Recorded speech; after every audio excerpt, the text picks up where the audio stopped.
অবিশ্বাস্য টান টান উত্তেজনার ম্যাচে 2 গোল করে ব্যর্থ থাকার পরেও শেষ মুহূর্তে মার্কিনোসের গোলে লিড পেল ব্রাজিল। ফুটবলের সম্রাট নেইমার জুনিয়র দলে ফেরার পরেই হারতে ভুলে গেছেন ব্রাজিল।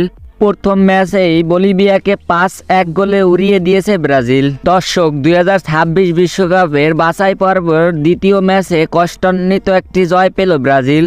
দলটিতে তারা মার্কিনোসের একমাত্র গোলে জয় নিয়ে মাঠ ছাড়ছে ব্রাজিল। ম্যাচের একেবারে শেষ মুহূর্তে নেইমারের দুর্দান্ত কর্নার কিকে মার্কিনোসের গোলে জয় পেল ব্রাজিল। পেরু ব্রাজিল লড়াই হয়েছে সমানে সমানে।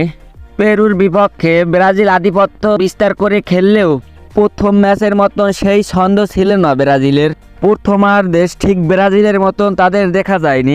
প্রথমার্ধে তাদের লিড আসতে পারত। রিচার্লিসনের করা গোলটি অফসাইডে বাতিল হয়েছিল। বিরতির পরেও ব্রাজিলকে গোল বঞ্চিত করে রেখে এগিয়ে যেতে থাকে পেরু। 89 মিনিট পর্যন্ত তারা সফল ছিল। তখন মনে হয়েছিল ব্রাজিল হয়তো পয়েন্ট হারাতে চলছে। তখনই নেইমারের জাদুকরী অ্যাসিস্ট থেকে মার্কিনোস গোল এনে দেয় ব্রাজিলকে।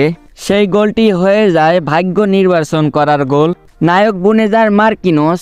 দর্শক, ব্রাজিলের এরকম কষ্টান্বিত জয় আপনাদের কাছে কিরকম লাগছে কমেন্ট বক্সে লিখে যাবেন।